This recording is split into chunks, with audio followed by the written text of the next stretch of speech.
name is Keith O'Donnell. I am an independent emerging technology consultant running my own business, which basically means that I am the guy who gets to explain all of the really, really complicated stuff to the people who are looking to either invest in it or buy different types of emerging technology. And by emerging technology, I mean things like artificial intelligence, space links, so satellite communication systems, quantum computers, things like 4D printing and neural interfaces, all the really weird, wacky, gadgety stuff. That's where I operate. I am the head of the Emerging Technology Programme for the FinTech Open Source Foundation, which is called Zenith.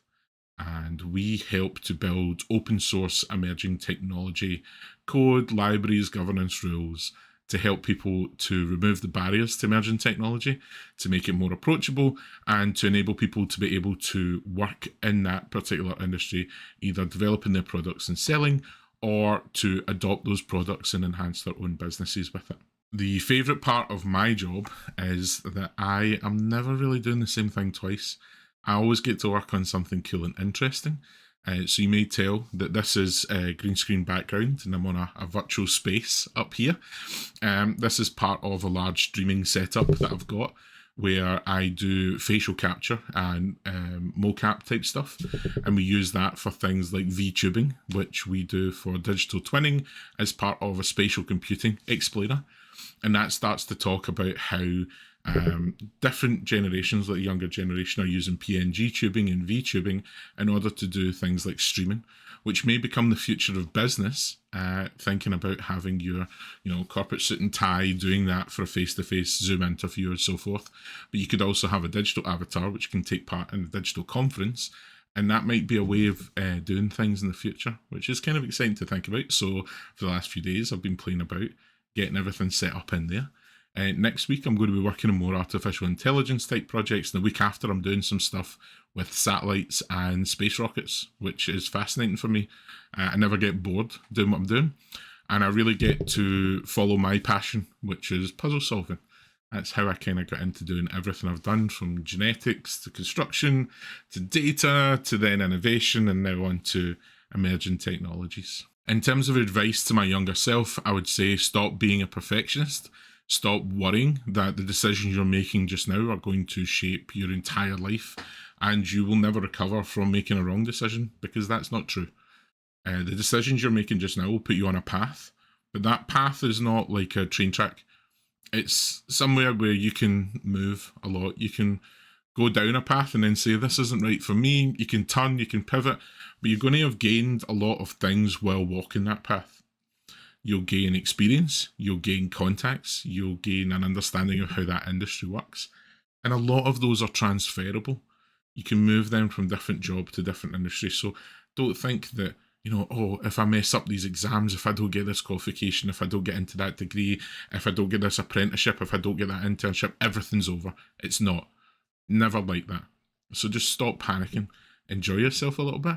See what options are out there. Go out and experiment as much as you can. And try to find something that makes you really want to get up in the morning to go and do it. That's the key for anything you want to do, because you can learn any skill you want.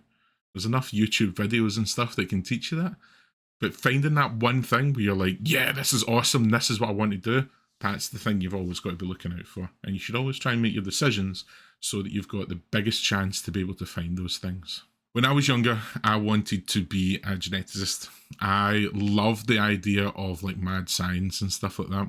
I'd grown up on a diet of watching a lot of cartoons and playing a ton of video games. So I'd thought, hey, if I could go work on that sort of stuff, that would be amazing. So I'd studied really hard and I got the access to the degree that I wanted to do. And I got more and more disillusioned with it because it wasn't the key thing. It was doing something cool, but it was that I wanted to do that thing that was cool because I thought it was a challenge. I thought it was like a puzzle to be solved. And as I got older, I realised that, and that shaped a lot of my career choices from there. But it was key to finding out like what I was all about and what things I really enjoyed. My big inspiration is meeting people who are really good at something, like better than me at something, and learning from them And it's kind of like a challenge, and not a challenge in an aggressive way where I have to be better than them, but a challenge for me to improve in something that I can see somebody's better than me at. And I love doing it because it brings out the passion in other people when you find something that they're really good at and you talk to them and you say, look, I'm really interested in this. Can you show me how this works? Can you talk me through it? And people love talking about things that they're passionate about, and you can really, really gain a lot from just having your own enthusiasm be tied to somebody else's enthusiasm. And then next thing you know, you've got a friend for life. You've got this great network of contacts of people who are like, oh, hey, you're really good at this. Can you come on and help us with that? And then you end up doing all these crazy projects together. And that stuff, that always find inspiration in that. I always find inspiration in finding somebody else who's really passionate about something. In terms of final words that I would want you to take away is don't worry so much. Ask for help. It's not a bad thing to ask for advice or ask for guidance.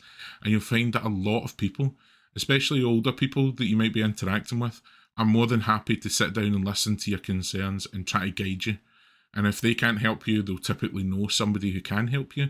And you'll be amazed at what just starting that conversation can open up for you. So never be afraid to just, say, I'm struggling with this. How did you get over it? Or have you ever faced anything like that? And you'll be amazed at the conversations that you can get into and where that can lead in your own life. So best of luck as you're going through everything, and let us all know if you need help.